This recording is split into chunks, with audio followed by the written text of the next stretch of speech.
નમસ્કાર. ચાલો સીધા જ આજની આપણી આ અત્યંત રસપ્રદ પ્રસ્તુતિમાં ડૂબકી લગાવીએ.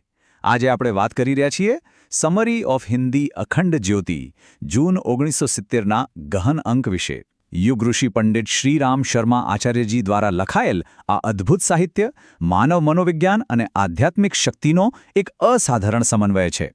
સાચું કહું તો આ માત્ર કોઈ સામાન્ય લખાણ નથી, પરંતુ માનવતાના કલ્યાણ માટે આધ્યાત્મિકતાની અસલી તાકાત શું છે તેનું એક ઊંડું અને સચોટ વિશ્લેષણ છે. આ જ્ઞાનનો ભંડાર ખરેખર આપણા વિચારોને એક નવી જ દિશા આપવા માટે સંપૂર્ણપણે સક્ષમ છે. હવે આ અપાર જ્ઞાનને સરળતાથી સમજવા માટે આપણે આ ઉપદેશોને 4 મુખ્ય સ્તંભોમાં વહેંચ્યા છે. પહેલું, નૈતિકતા અને ધર્મ. બીજું, વિજ્ઞાન અને પ્રકૃતિ. ત્રીજું, ધ્યાન અને આત્મવિસ્તાર. અને ચોથું, વૈશ્વિક પરિવર્તન. તો ચાલો એક પછી એક આ સ્તંભોને સમજીએ. સૌથી પહેલા સ્તંભથી શરૂઆત કરીએ. નૈતિકતા, ચરિત્ર અને ધર્મ. આ ખરેખર આપણા આત્માનો અને માનવ અસ્તિત્વનો મૂળ પાયો છે. સામાન્ય રીતે સમાજમાં એવું જોવા મળે છે કે લોકો માત્ર સફળતાને જ પૂજે છે, ભલે પછી તે ગમે તે રીતે મેળવી હોય. પરંતુ અખંડ જ્યોતિનો આ વિચાર એકદમ સ્પષ્ટ છે કે અનૈતિક રસ્તે મેળવેલી મોટી જીત એ આખરે તો એક ભયંકર હાર જ છે. અને બીજી બાજુ પોતાના નૈતિક મૂલ્યોને જાળવી રાખીને નિષ્ફળ જવું એ ખરેખર એક મહાન આધ્યાત્મિક વિજય છે. આ વિચાર જ આપણી સફળતાની વ્યાખ્યાને મૂળમાંથી બદલી નાખે છે. બરાબર ને? અહીં લેખકનો દૃષ્ટિકોણ એકદમ સચોટ છે. માત્ર બાહ્ય કર્મકાંડ કે પૂજાપાઠથી કંઈ નથી વળતું. સાચી ભક્તિ માટે તમારા ચરિત્રનું શુદ્ધ અને દોષરહિત હોવું અત્યંત જરૂરી છે. શુદ્ધ શાકાહારી આહાર દ્વારા તમામ જીવોનું સન્માન કરવું અને સામાજિક જ્ઞાતિભેદથી ઉપર ઉઠીને દરેક જીવમાં દિવ્ય આત્માના દર્શન કરવા, આ જ ખરા ધર્મનો સૌથી મજબૂત આધાર છે. હવે આપણે આગળ વધીએ બીજા સ્તંભ તરફ. વિજ્ઞાન, પ્રકૃતિ અને ઈશ્વર. આધુનિક વિજ્ઞાન અને પ્રાચીન આધ્યાત્મિકતા વચ્ચેનો આ સાર્વત્રિક સમન્વય ખરેખર રોમાંચક છે. આધ્યાત્મિક શક્તિઓને સમજાવવા માટે મેટર અને એન્ટીમેટર જેવા આધુનિક વૈજ્ઞાનિક સિદ્ધાંતોનો ઉપયોગ જોવો અદ્ભુત છે. અહીં બહુ જ હિંમતપૂર્વક હાઇડ્રોજન જેવા બ્રહ્માંડના મૂળ તત્વની સરખામણી ઈશ્વરના સર્વવ્યાપી સ્વરૂપ સાથે કરવામાં આવી છે.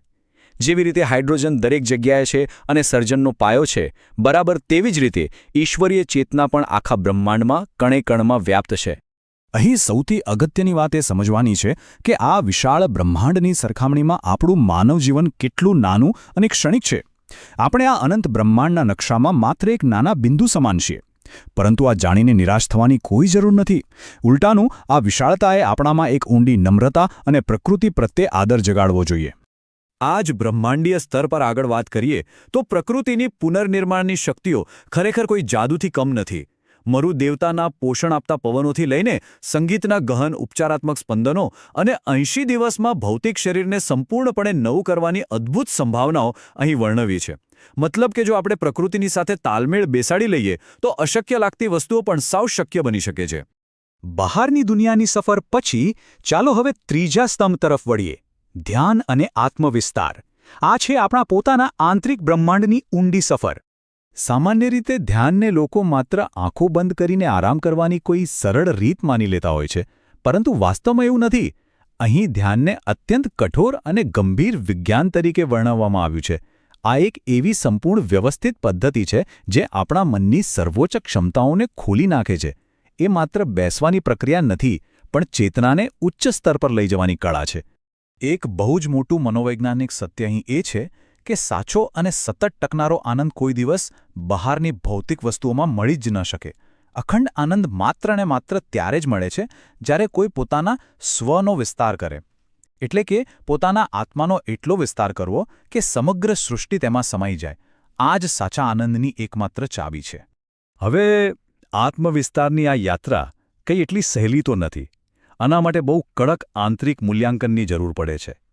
એટલે કે આપણા મનમાં ઊંડે સુધી જડાયેલા મોહ અને આસક્તિઓને ઓળખીને દૂર કરવા, આપણા શુદ્ધ પ્રેમની ક્ષમતાને વધારવી અને સાધના ત્રિવેણી જેવી કડક આધ્યાત્મિક શિસ્ત અપનાવવી. ખરા અર્થમાં આ જ આપણી આંતરિક સફાઈ છે. જો આપણે જીવનને એક પવિત્ર અને ટૂંકા પ્રિય પ્રવાસ તરીકે જોઈએ ને, તો જીવન જીવવાનો બધો જ માનસિક ભાર હળવો ફૂલ થઈ જાય છે.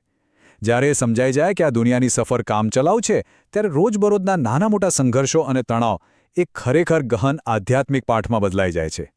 આ વિચાર આખો દૃષ્ટિકોણ જ બદલી નાખે છે.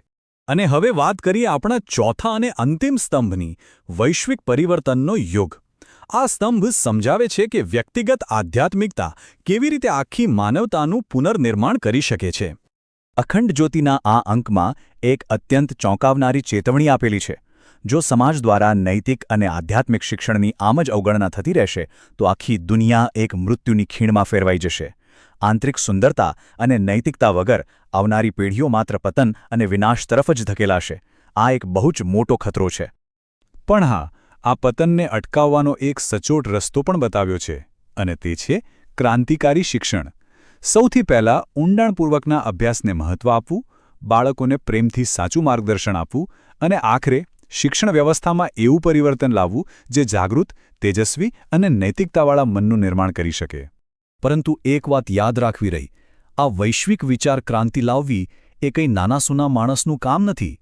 આ માટે તો દુનિયાવી મોહમાયાને તોડવી પડે, અપાર સાહસ બતાવવું પડે, અને સૌથી અગત્યનું, બીજાના કલ્યાણ માટે ઈસુ ખ્રિસ્તની જેમ કષ્ટ સહન કરવાની અને જવાબદારી ઉઠાવવાની પૂરેપૂરી તૈયારી હોવી જોઈએ. આ એક સાચા બલિદાનની માંગ છે. અહીં એક બહુ જ શક્તિશાળી વિઝન રજૂ કરાયો છે. વૈદિક સંસ્કૃતિ માત્ર ભારતીયો પૂરતી સીમિત નથી, પરંતુ તે વિશ્વ સંસ્કૃતિ છે. તેમાં રહેલા સાર્વત્રિક અને વૈજ્ઞાનિક આધ્યાત્મિક સિદ્ધાંતો આખા વિશ્વ માટે શાંતિ અને સુમેળની એક પરફેક્ટ બ્લૂપ્રિન્ટ પૂરી પાડે છે. આ વિચાર સમગ્ર વિશ્વને એક જ પરિવાર તરીકે જોવાની પ્રેરણા આપે છે. તો જો આપણે આખી ચર્ચાનો એકસાથે સાર કાઢીએ તો આ ગહન સાહિત્યનો સૌથી મોટો સંદેશ એ જ છે કે માનવજાતનો ઉદ્ધાર સંપૂર્ણપણે વિચાર ક્રાંતિ મશાલ પર ટકેલો છે. અને આ મશાલ ક્યારે બળતી રહેશે? જ્યારે તેમાં આપણા અડગ ચરિત્ર, આધ્યાત્મિક વિજ્ઞાનની સમજ અને આત્મવિસ્તારનું બળતણ ઉમેરાતું રહેશે. જૂન 1970ની અખંડ જ્યોતિનો આ જ ખરો અને શક્તિશાળી સાર છે. આ પ્રસ્તુતિના અંતમાં એક બહુ જ ઊંડો વિચાર આપણે સૌએ કરવાની જરૂર છે. માનવ મનોવિજ્ઞાન અને આધ્યાત્મિક શક્તિનો આટલો અદ્ભુત નકશો આપણી સમક્ષ છે. તો હવે આ અખંડ જ્યોતિના પ્રકાશને આખી માનવતાના કલ્યાણ માટે આપણે આગળ કેવી રીતે વધારીશું? આપણા આત્માનો વિસ્તાર કરવા માટે આજે આપણે કયું પગલું ભરીશું? આ એક એવો પ્રશ્ન છે જેનો જવાબ આપણે સૌએ આપણી અંદર શોધવાનો છે. આ અદ્ભુત યાત્રામાં મારી સાથે જોડાવા બદલ આપનો ખૂબ ખૂબ આભાર.